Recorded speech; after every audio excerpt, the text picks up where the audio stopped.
Morning guys. आज हम लोग पास्ट सिंपल सेंटेंस के बारे में जानेंगे। पास्ट सिंपल सेंटेंस क्या होता है? हिंदी का वह वाक्य जिस वाक्य के अंत में था, थे या थी आता है और कोई भी क्रिया नहीं होता। पहला चीज क्रिया नहीं होनी चाहिए और दूसरा चीज हिंदी के वाक्य के अंत में था, थे या थी आता है। ठीक है, जिसके लिए हम लोग इंग्लिश में वाज या वर का यूज करते हैं। ध्यान देना, जिसे कुछ लोग वेयर पढ़ते हैं, यह वेयर नहीं है, वर है। ठीक है, हिंदी का वह वाक्य जिसके अंत में था, थे, थी आता है, इंग्लिश में इसके लिए वाज या वर का यूज किया जाता है। ठीक है, इसे ही पास्ट सिंपल सेंटेंस कहते हैं। ठीक है, पास्ट सिंपल सेंटेंस में किसी भी व्यक्ति या वस्तु की पुरानी अवस्था को बताया जाता है। जैसे कि कुछ एग्जाम्पल देखते हैं, मैं यहां पे लिख रहा हूं जिस हिंदी के वाक्य के अंत में था, थे, थी आना चाहिए।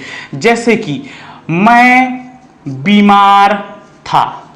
इस वाक्य में देखेंगे तो किसी व्यक्ति या वस्तु की अवस्था, पुरानी अवस्था के बारे में बताया जा रहा है। मेरी अवस्था यहां पे बताई जा रहा है कि मैं बीमार था। ठीक है, और दूसरा सेंटेंस ऐसे ही बनाते हैं, तुम व्यस्त थे। किसी व्यक्ति के बारे में बात कर रहे हैं और उससे बोल रहे हैं कि तुम व्यस्त थे। तीसरा, हम ऑफिस में थे, कार्यालय में थे, हम ऑफिस में थे। यहां पे हमारी अवस्था को बताया जा रहा है कि हम कहां पर थे। ठीक है, चौथा, वे कमरे में थे। ठीक है, तो ये तो व्यक्ति की अवस्था हो गया। इसी प्रकार से कुछ वस्तु का अवस्था देखते हैं। जैसे पांचवा, ठीक है, सब्जियां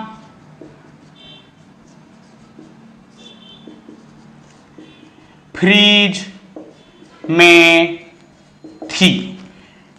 ठीक है, मोहन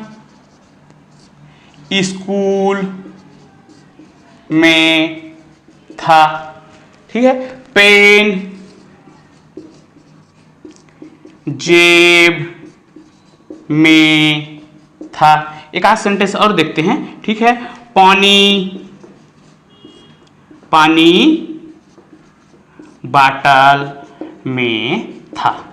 ठीक है, तो गाइस हिंदी का वह वाक्य जिसके आखिरी में था, थे, थी आता है, जिसमें कोई क्रिया नहीं होता, सामान्य सा किसी व्यक्ति या वस्तु की अवस्था या स्थिति को बताया जाता है, उसके लिए वाज या वर का यूज किया जाता है और उसके लिए हेल्पिंग वर्ब वाज या वर का यूज किया जाता है। अब हिंदी में इसका पहचान है था, थे, थी। हमने यहाँ पे कुछ सेंटेंस लिखा हुआ है, देखते हैं। मैं बीमार था, मेरी अवस्था को बताया जा रहा है। तुम व्यस्त थे, तुम क्या कर रहे थे, तुम्हारी अवस्था या स्थिति क्या थी उस समय, उसको बताया गया है। हम ऑफिस में थे, हमारी अवस्था को बताया गया है। तो किसी न किसी प्रकार से हिंदी के वाक्य के अंत में था, थे या थी का प्रयोग किया जाता है, जो किसी व्यक्ति का या फिर वस्तु की अवस्था को बताता है। अब हम इसे इंग्लिश में ट्रांसलेट करने की कोशिश करेंगे। तो इंग्लिश में ट्रांसलेट करने के लिए हम यहाँ पे बनाते हैं स्ट्रक्चर की। इसका संरचना कैसे बनेगा? स्ट्रक्चर में सबसे पहले आएगा सब्जेक्ट। सब्जेक्ट हम जानते हैं, सब्जेक्ट मतलब होता है कर्ता। ठीक है, और उसके बाद उस हेल्पिंग वर्ब को लिखेंगे वाज या फिर वर, और उसके बाद लिखेंगे हम ऑब्जेक्ट को। ऑब्जेक्ट में हम नाउन आदि को लिख सकते हैं। अब यहां पे देखते हैं, मैं बीमार था। तो मैं कर्ता कौन है? मैं। यहां पे तुम, हम, वे, यहां पे सब्जी, मोहन, पेन, पानी। ठीक है, अब हम यहां पे लिखते हैं मैं। अब आई, तो आई के साथ वाज लगेगा या वर लगेगा? ठीक है, आई के साथ वाज लगेगा या वर लगेगा? तो हमने पिछले वीडियो लेक्चर में देखा था कि व्यक्ति तीन प्रकार के होते हैं अंग्रेजी में। फिर से उसको यहां पे लिख देते हैं। ठीक है, there are 3 types of person in English. कौन कौन से व्यक्ति होते हैं? पहला होता है फर्स्ट पर्सन, दूसरा होता है सेकंड पर्सन, तीसरा होता है थर्ड पर्सन, तो उस वीडियो लेक्चर में, डे फर्स्ट के वीडियो लेक्चर में मैंने डिटेल से बताया था कि पहला व्यक्ति कौन होता है, दूसरा व्यक्ति कौन होता है, तीसरा व्यक्ति कौन होता है। अगर आपको इसकी पूरी जानकारी नहीं है तो आप डे फर्स्ट के वीडियो लेक्चर को पहले देखिए, उसके बाद इसे समझ सकते हैं। मैं यहां पर सीधा सीधा लिखता हूं, पहला व्यक्ति वो होता है जो बोलता है आई और वी, दूसरा व्यक्ति वो होता है जो सुनता है यू, और तीसरा व्यक्ति वो होता है जिसके बारे में बात की जाती है, लड़का है तो ही, लड़की है तो सी, ठीक है। निर्जीव वस्तु है, नॉन लिविंग पर्सन है, नॉन लिविंग थिंग्स है तो इट, और स्पष्ट उसका कुछ नाम है तो एनी नेम, या दो से ज्यादा लोग दूर में खड़े हैं तो दे, ठीक है। इस पर्सन के अनुसार से हम डिसाइड करेंगे कि किसके साथ क्या लगेगा। फिर से हम एक टेबल बनाते हैं यहाँ पे, और टेबल के जरिए से हम समझेंगे किसके साथ वाज लगेगा और किसके साथ वर लगेगा,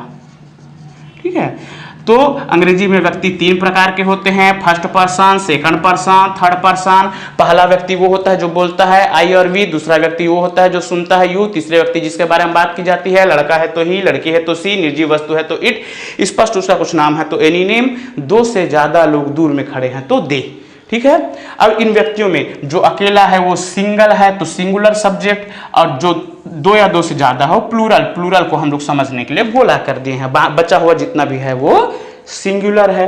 अब वाज किसके साथ लगता है, तो रूल ये कहता है कि तीसरा व्यक्ति, थर्ड पर्सन, ठीक है, और वो कैसा होना चाहिए, singular, third person singular subject, ठीक है। और फर्स्ट पर्सन सिंगुलर सब्जेक्ट के साथ में वाज लगता है, ठीक है। हम ऐसे याद भी कर सकते थे कि इसके साथ कैसे लगता है, लेकिन हमको नियम जानना जरूरी है कि क्यों लगता है।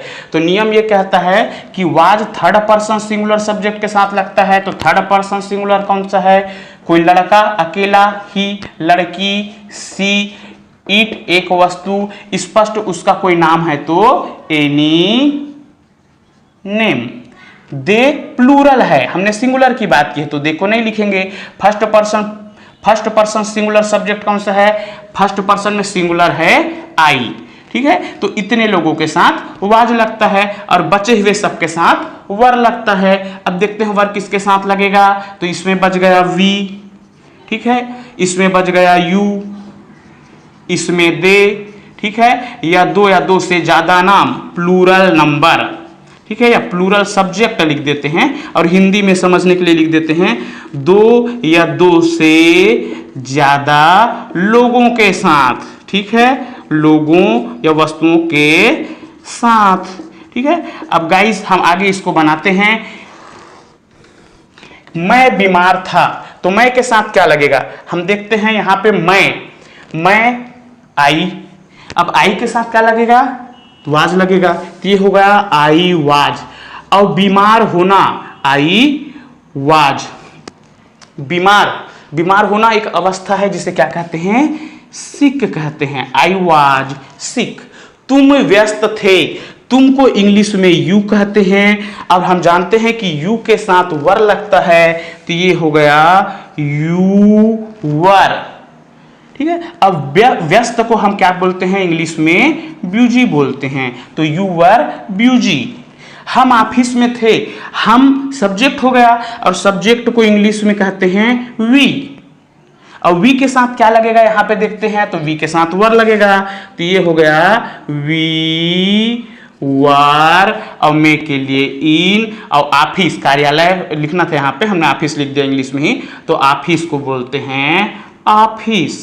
We were in office. वे कमरे में थे, वे कब बोलते हैं, जब दो या दो से ज्यादा लोग कहीं पे होते हैं तो उसको वे बोलते हैं। अगर एक व्यक्ति है तो उसको वह बोलेंगे, ठीक है। तो वे को इंग्लिश में कहते हैं दे, ठीक है। दे के साथ क्या लगता है, तो हम देखते हैं कि दे के साथ वर लगता है, तो ये हो गया दे वर इन। कमरा को बोलते हैं room, they were in room.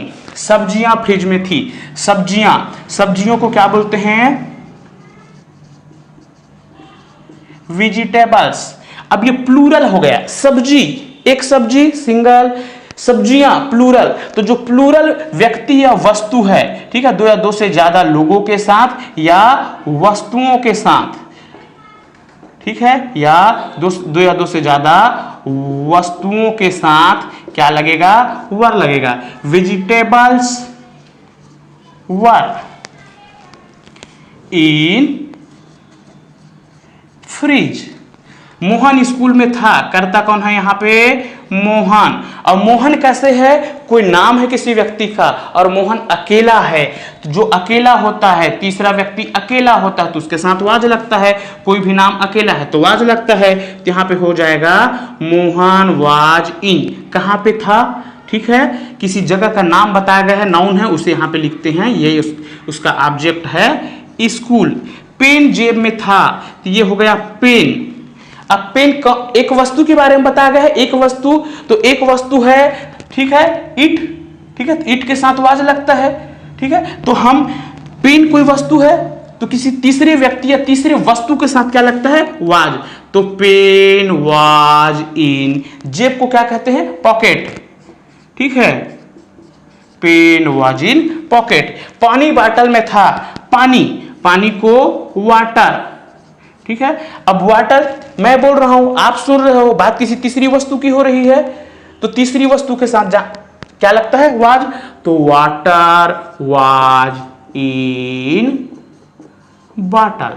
तो इस प्रकार से हिंदी के वाक्य में पास्ट सिंपल सेंटेंस का यूज किया जाता है। हिंदी का वह वाक्य जिसके लिए आखिरी में था, थे या थी आता है, वाज वेयर का यूज करके सेंटेंस को बनाया जाता है। अभी हमने वाज और वर का यूज करके अफर्मेटिव सेंटेंस को बनाना सीखा। आइए अब हम इन सेंटेंस के निगेटिव, इंटेरोगेटिव और निगेटिव इंटेरोगेटिव सेंटेंस को बनाना सीखते हैं, ठीक है। जो सेंटेंस हमने बनाया था वो अफर्मेटिव सेंटेंस था, इसीलिए हमने उसे अफर्मेटिव के स्टार्टिंग लेटर ए से डिनोट कर दिया है। अब इस सेंटेंस के निगेटिव सेंटेंस को, इंटेरोगेटिव सेंटेंस को और निगेटिव इंटेरोगेटिव सेंटेंस को बनाते हैं।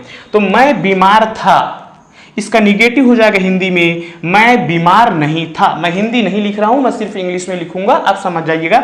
मैं बीमार नहीं था। नहीं के लिए नाट का यूज किया जाता है। नाट का यूज उस हेल्पिंग वर्ब के जस्ट बाद किया जाता है। तो इन सब के लिए अलग से स्ट्रक्चर बनाने की जरूरत नहीं है, क्योंकि हम ज्यादा स्ट्रक्चर याद नहीं कर सकते। हम सिर्फ एक ही स्ट्रक्चर बनाएंगे और बाकी को सिर्फ समझते जाएंगे, क्योंकि इंग्लिश में हर समय वही रूल रेगुलेशन काम आता है।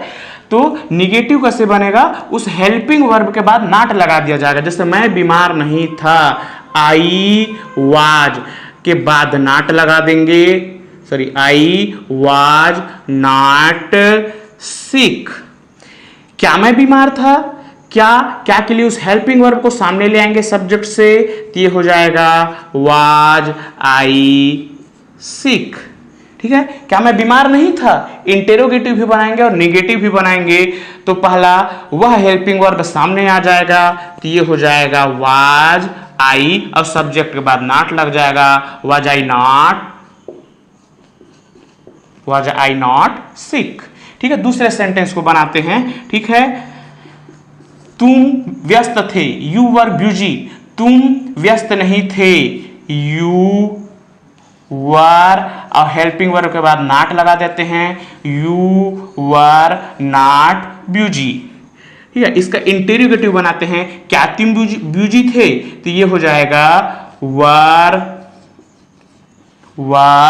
You busy. अब इसके निगेटिव इंटेरोगेटिव सेंटेंस को बनाते हैं, ठीक है। क्या तुम बिजी नहीं थे, क्या तुम बिजी नहीं थे, तो ये हो जाएगा वर यू नॉट बिजी, ठीक है। इसी प्रकार से इस सेंटेंस को बनाते हैं, ये अफर्मेटिव हो गया। इसका निगेटिव सेंटेंस बनाते हैं, फिर इंटेरोगेटिव सेंटेंस बनाएंगे और निगेटिव इंटेरोगेटिव सेंटेंस को बनाते हैं। हम ऑफिस में थे, वी वर इन ऑफिस, हम ऑफिस में नहीं थे, we were not in office. क्या हम ऑफिस में थे, तो ये हो जाएगा वर वी इन ऑफिस। क्या हम ऑफिस में नहीं थे, तो ये हो जाएगा were we not in office. तो इस प्रकार से वाज वेयर का यूज करके किसी भी सेंटेंस के अफर्मेटिव, निगेटिव, इंट्रोगेटिव और निगेटिव इंटेरोगेटिव सेंटेंस को बनाया जाता है। गाइस अभी हमने वाज और वर के प्रॉपर यूज को सीखा। अब हम आगे इसके प्रैक्टिस एक्सरसाइज को सॉल्व करेंगे। आपके स्क्रीन पर 50 सेंटेंस का एक प्रैक्टिस एक्सरसाइज आ रहा है। इस प्रैक्टिस एक्सरसाइज को आप इस वीडियो को पॉज कर स्क्रीनशॉट ले सकते हैं और इसको सॉल्व कर सकते हैं। डे 4 में इसका सॉल्यूशन आपको बताया जाएगा और जैसे जैसे आप प्रैक्टिस एक्सरसाइज को सॉल्व करते जाएंगे आपका इंग्लिश इम्प्रूव होने लगेगा। इसी प्रकार आप हमारे साथ प्रैक्टिस करते रहिए और इंग्लिश सीखते रहिए। आपका दिन शुभ हो। Thank you. Have a nice day.